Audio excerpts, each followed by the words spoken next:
سچا واقعہ حضور نے اپنے صحابہ کو سنایا۔ 3 آدمی سفر کے لیے روانہ ہوئے، یہاں تک کہ ان کو رات پڑ گئی تو ایک غار کے اندر وہ داخل ہوئے رات گزارنے کے لیے۔ آندھی چلی، بارش آئی تو اوپر سے ایک پتھر لڑکا اور وہ غار کے دروازے پہ آ کے گر گیا، اور اتنا بھاری اور بڑا پتھر تھا کہ اس نے غار کا دروازہ بند کر دیا۔ انہوں نے آپس میں بات کی اور کہا، تم اس غار میں پھنس گئے ہو، اب یہاں سے نکل نہیں سکتے مگر یہ کہ تمہارے وہ عمل جو محض اللہ کی رضا کے لیے تم نے کیے ہیں، ان اعمال کا وسیلہ دے کے اللہ سے دعا مانگو۔ ان میں سے ایک آدمی نے کہا، اللہ میرے ماں باپ بوڑھے تھے اور میں جب بھی بکریاں چرا کر کے آتا تو میں دودھ دو کر کے سب سے پہلے اپنی ماں کو اور اپنے باپ کو پیش کرتا۔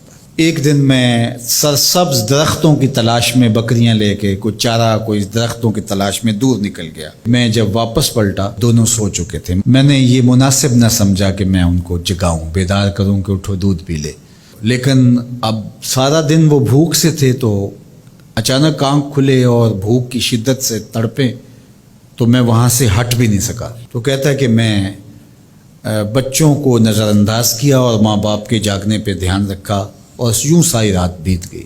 میرے ماں باپ فجر کے وقت جب اٹھے وہ دودھ ان کو پیش کیا۔ اب یہ عمل پیش کر کے کہتا ہے، اے اللہ اگر یہ میں نے محض تیری رضا کے لیے کیا، تو جانتا ہے میرے دل کو، تو اس پتھر کو ہٹا دے۔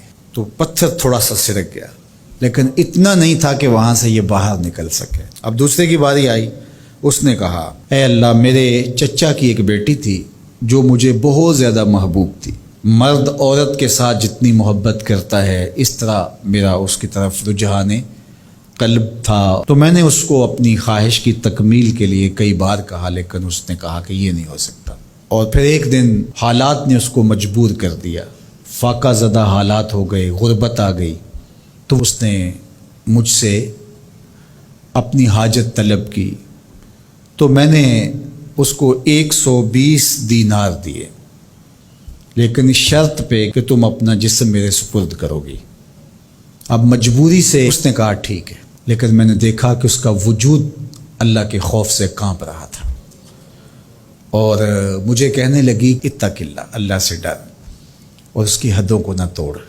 میری خواہشات تو پگلی تھیں، آرزوئیں تو بےتاب تھیں، اور میں اس کی قیمت بھی ادا کر چکا تھا، لیکن اس کا یہ جملہ کہ اللہ سے ڈر، تو میں نے تیرے سے ڈر کے اس کو چھوڑ دیا، اور جو اس کو میں نے 120 دینار دیے تھے وہ بھی اس کے پاس رہنے دیے۔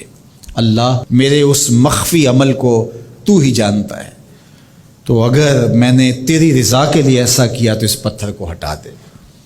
تو پتھر تھوڑا سا ہٹ گیا، سوراخ تو زیادہ ہو گیا لیکن ابھی بھی وہاں سے گزرنا ممکن نہیں تھا۔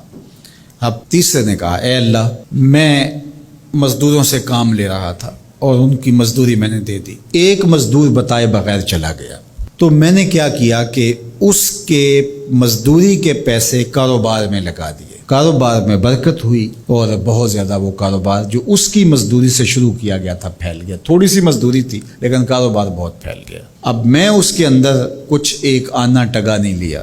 ایک عرصے کے بعد وہ شخص آیا، اس نے کہا مجھے میری مزدوری دے۔ تو میں نے کہا یہ بکریاں، یہ بھیڑیں، یہ اونٹ، یہ غلام، یہ نوکر چاکر، یہ سب کچھ ہے، یہ تیری مزدوری ہے۔ تو اس نے کہا میرے ساتھ مذاق نہ کر، وہ میں تو مزدوری کے وہ چند جو لینے آیا ہوں اور آپ کہتے ہیں یہ سب کچھ تیرا ہے۔